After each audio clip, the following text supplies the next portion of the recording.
নমস্কার বন্ধুরা, গল্প শোনার আসরে সবাইকে আবারও স্বাগত। আজকে শোনাবো বিভূতিভূষণ বন্দ্যোপাধ্যায়ের লেখা একটি অলৌকিক গল্প। গল্পের নাম মশলা ভূত। বড়বাজারের মশলা পোস্তায় দুপুরের বাজার সবে আরম্ভ হয়েছে। হাজারি বিশ্বাস প্রকাণ্ড ভুঁড়িটি নিয়ে দিব্যি আরামে তার মশলা দোকানে বসে আছে। বাজার একটু মন্দা, অনেক দোকানেই বেচা কেনা একেবারে নেই বললেই চলে। তবে বিদেশি খদ্দেরের ভিড় একটু বেশি। হাজারির দোকানে লোকজন অপেক্ষাকৃত কম। ডান হাতে তালপাতার পাখার বাতাস টানতে টানতে হাজারি ঘুমের ঘোরে মাঝে মাঝে সামনের দিকে ঝুঁকে পড়ছিল। এমন সময় হঠাৎ কার পরিচিত গলার স্বর শুনে সে চমকে উঠল। বলি, ও বিশেষ, বিশেষ মশাই। বার দুই হাঁক ছেড়ে যতীন ভদ্র তার ডান হাতের লাঠিটা একটা কোণে রেখে দিয়ে সম্মুখের খালি টুলটার ওপর ধপাস করে বসল। যতীন হাজারি বিশ্বাসের সমবয়স্ক, অনেক দিনের বন্ধু। ভাগ্যলক্ষ্মী এতকাল তার ওপর অপ্রসন্ন ছিল। হালে সে হাজারির পরামর্শে মশলার বাজারে দালালি আরম্ভ করেছে। 2 পয়সা পাচ্ছেও সে। যতীনের মোটা গলার কড়া আওয়াজ পেয়ে হাজারি খুব আগ্রহান্বিত হয়ে উঠে বসল। হাজারি বিলক্ষণ জানত যে যতীন যখনই আসে কোনো একটা দাও বিষয়ে পাকাপাকি খবর না নিয়ে সে আসে না। তাই সে যতীনকে খুবই খাতির করে। যতীন বললে, দেখো, শুধু দোকানদার হয়ে খদ্দেরের আশায় রাস্তার দিকে হাঁ করে চেয়ে বসে থাকলে তাতে আর টাকা আসে না, ঘুমই আসে। 5টা খবরাখবর রাখতে হয়, বুঝলে? হাজারি বললে, এসো এসো যতীন, ভালো আছো? অনেক দিন দেখিনি, কিছু খবর আছে নাকি? সেই খবর দিতেই তো আসা। এ বাজারে শুধু গণেশের পায়ে মাথা ঠুকলেই টাকা করা যায় না, অনেক হদিস জানতে হয়, অনেক কাঠখড় পুড়িয়ে তবে টাকা, বুঝলে? এখন কি দেবে বলো? জানোই তো যতীন ভদ্র বকে একটু বেশি, কিন্তু খবর জানে তা একদম পাকা। যাক, এখন আসল কথা তোমায় যা বলি বেশ মন দিয়ে শোনো। যতীন অতঃপর হাজারিকে কাছে বসিয়ে চুপি চুপি তার কথাটি বলে গেল।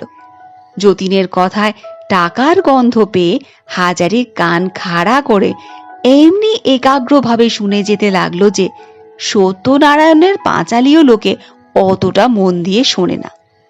ব্যাপারটি এই, গ্রেহাম ট্রেডিং কোম্পানির একটা মস্ত মাল জাহাজ SS রেঙ্গুন ডাচ ইস্ট ইন্ডিজের কোনো এক বন্দর থেকে প্রচুর মাল নিয়ে কলকাতায় আসছিল। যত রকম মাল বোঝাই ছিল তার মধ্যে মশলার বস্তাই সবচেয়ে বেশি। লঙ্কা, হলুদ, জিরে, তেজপাতা প্রভৃতি কত রকমের মশলা। প্রতি বস্তাটি ওজনে 2.5 মণের কম নয়। এরকম শত শত বস্তার গাদায় জাহাজখানা আগাগোড়া ঠাসা। সেই মাল জাহাজখানি গঙ্গার ভেতরে ঢুকতেই ঘন কুয়াশার মধ্যে শেষ রাত্রির ভাঁটার মুখে গঙ্গার চোরাবালির চড়ায় ধাক্কা খেয়ে ডুবে যায়। জাহাজ যখন সবে ডায়মন্ড হারবার পেরিয়ে গঙ্গায় এসেছে তখন এই ব্যাপার। সারেং শত চেষ্টা করেও কিছুতে সামাল দিতে পারল না। জাহাজ ডুবির সঙ্গে কতক লোকও জলে ডুবে মারা যায়। জাহাজের কতক মাল নষ্ট হয়ে যায়, আর বাদবাকি মাল সব গঙ্গার জলে ভাসতে থাকে। মশলার বস্তাগুলো প্রায়ই ডোবেনি, বিশেষ ক্ষতিও হয়নি। দূর থেকে ওই মশলা বস্তার গাদাগুলো ভেসে যেতে দেখে পোর্ট কমিশনারের লোকেরা সেসব তুলে পারে টেনে নেয়। কাল 8:30টার সময় নিলাম ডেকে সেই বস্তাবন্দি মশলাগুলো বিক্রি করা হবে। ধড়িবাজ হাজারি বিশ্বাস যতীনের কথাবার্তা শুনে চট করে সব বুঝে নিলে। কত লোককে চড়িয়ে কত পাকা ধানে মই দিয়ে তবে সে আজ এত টাকার মালিক। কথাবার্তা তখনই সব ঠিক হয়ে গেল। যাবার সময় যতীন আবার হাজারিকে বেশ করে মনে করিয়ে দিয়ে বললে, দেখো ভায়া, টাকা যদি ফিরতে চাও তবে এ সুযোগ কিছুতেই ছাড়া নয়। জলের দামে মাল বিকিয়ে যাচ্ছে। কাল সকাল 8:30টায় নিলেম। আমি 7টার সময় এসে তোমাদের সঙ্গে দেখা করব।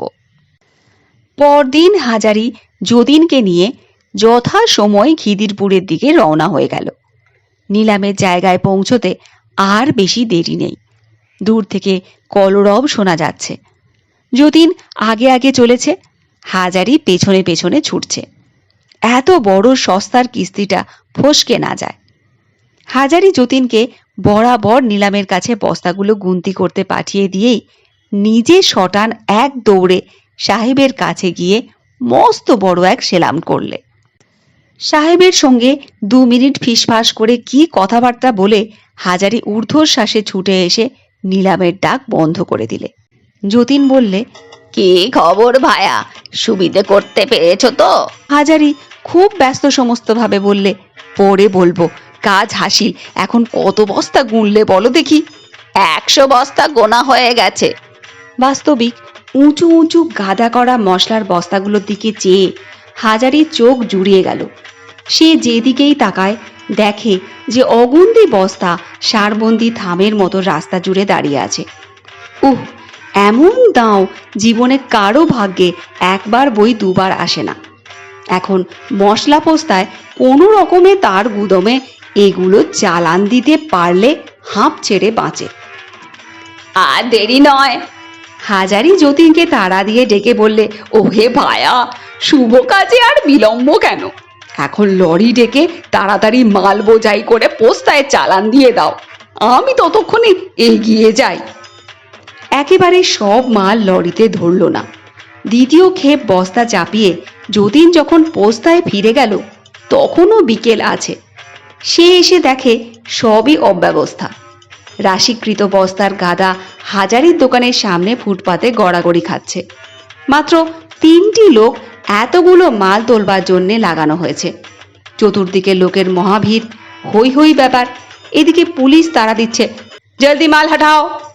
হাজারি কেবল চেঁচাচ্ছে, সে যেন কিছুই গোছগাছ করে উঠতে পারছে না। কাণ্ড কারখানা দেখে যতীন নিজেই কোমর বেঁধে লেগে গেল। প্রাণান্ত পরিশ্রমের পর সন্ধ্যার পূর্বেই সব মাল তোলা হয়ে গেল। বস্তাগুলি পাশাপাশি সাজিয়ে দেখা গেল ঘরে আর কুলোয় না। তখন বস্তার উপর বস্তা চাপিয়ে দিয়ে কড়ি কাঠ পর্যন্ত মাল ঠাসা হলো।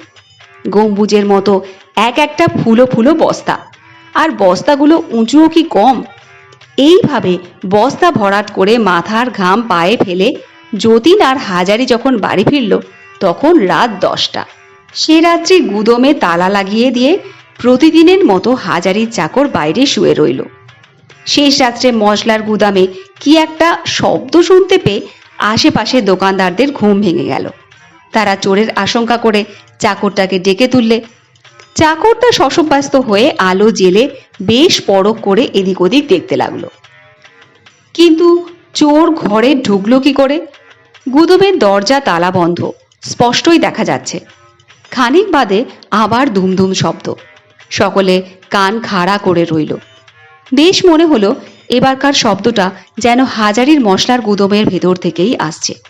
অথচ ঘরের দৌড় জানলা বন্ধ, বাইরে থেকে মোটা তালা দেওয়া। কি আশ্চর্য, চোর ভেতরে যাবেই বা কি করে? আর চোরটো যদি না এলো তবে শব্দ বা করে কে?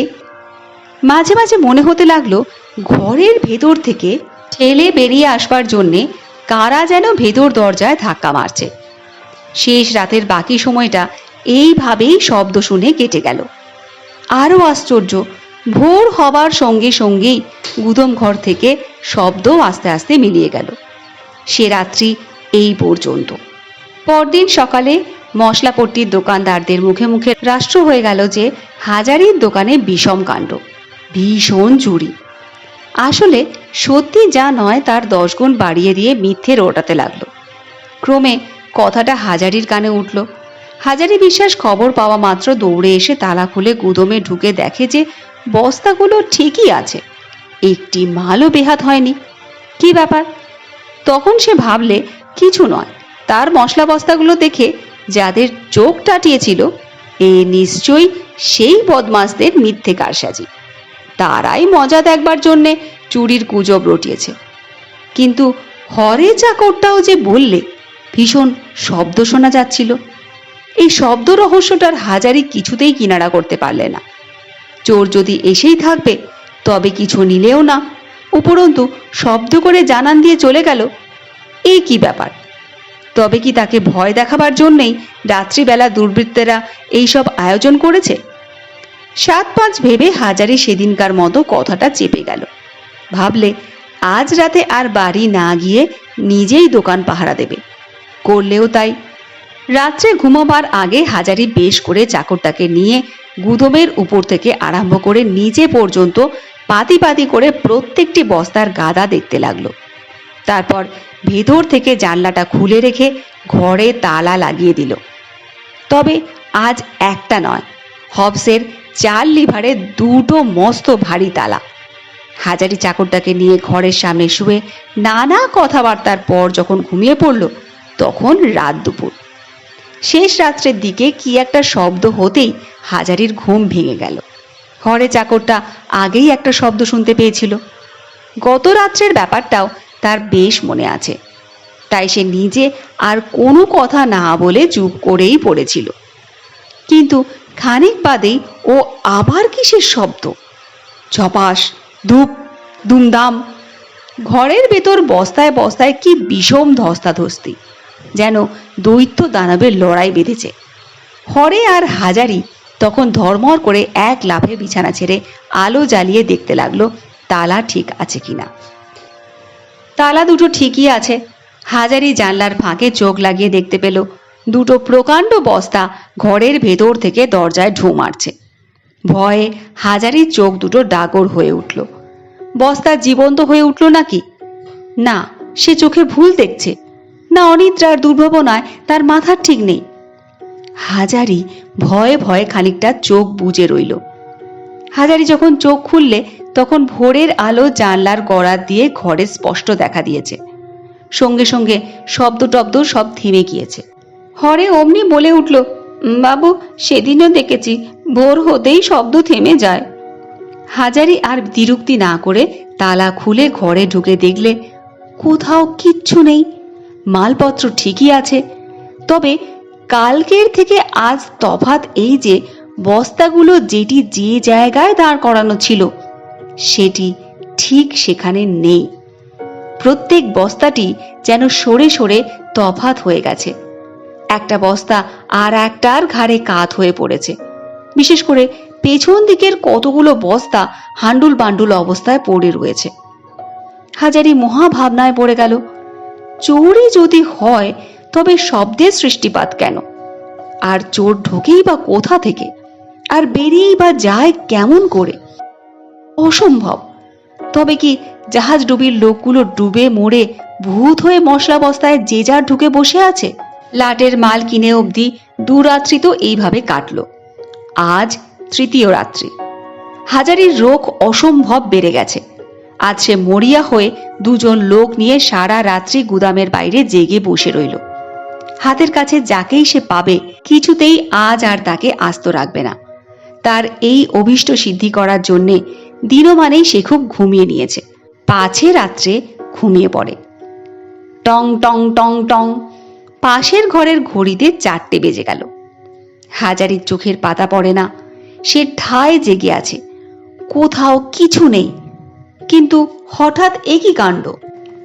শত শত লোক একত্রে খুব দম দিয়ে নিঃশ্বাস টেনে ছেড়ে দিলে যেমন একটা ঝড়ের মতো সাঁই সাঁই করে শব্দ হয়, অবিকল তেমনই একটা শব্দ শোনা গেল। হাজারি আলো জ্বালিয়ে দিয়েই এক লাফে দাঁড়িয়ে উঠল। দোরগোড়ায় যে 2টো লোক শুয়েছিল হাজারি চট করে তাদের জাগিয়ে দিয়ে বললে, তোরা শিগগির ঘরের পেছনটায় দৌড়ে গিয়ে দেখ দেখি চোরেরা সেখানে কোনো শীত কেটেছে নাকি। তারপর হাজারি গুদমের তালা খুলে ফেললে। কিসের শীত আর কোথায় বা চোর?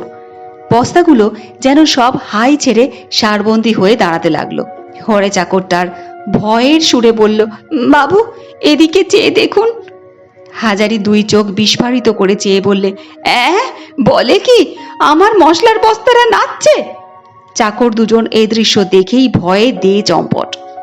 তখন এক অদ্ভুত কাণ্ড, বস্তাগুলো সব একটির পর একটি ঠক ঠক করে ঠিকরে রাস্তায় বেরিয়ে পড়ল। সৈন্ধব লবণের প্রকাণ্ড জাজরেল গোছের বস্তাটা তো সর্বাগ্রে বেরিয়ে পড়েই শটান গঙ্গার দিকে দিয়ে ছুট। অন্য বস্তাগুলো সব সারি দিয়ে ফুটপাতে দাঁড়িয়ে ধিনিক ধিনিক করে খানিকটা নেচে নিয়ে তারপর সমানে লাফিয়ে মার্চ করে স্ট্র্যান্ড রোডের ট্রামের রাস্তা ছাড়িয়ে চলতে লাগলো। নিলামে কেনা বস্তাগুলো দলের অগ্রণী হয়ে চলেছে। পেছনে পেছনে চলেছে সারবন্দি গুদমের অন্য অন্য বস্তা। এইভাবে হাজারির মশলার গুদম উজাড় হয়ে গেল। শেষ রাত্রি, আকাশে ভাসা ভাসা মেঘ, গঙ্গার জলে মেটে জ্যোৎস্না। হাজারি বিশ্বাস একা দাঁড়িয়ে, এ কি সত্যি না স্বপ্ন? নির্বাক হতবুদ্ধি হয়ে দাঁড়িয়ে সে ফ্যাল ফ্যাল করে চেয়ে দেখছে। লোক ডেকে চেঁচিয়ে উঠবে সে শক্তিও তার লুপ্ত। সারবন্দি মশলার বস্তাগুলো গঙ্গার ধারে পৌঁছলো এবং গঙ্গার উঁচু বাঁধানো পোস্তার উপর থেকে ধপাস ধপাস করে নিচে গঙ্গার জলে দিলে ডুব।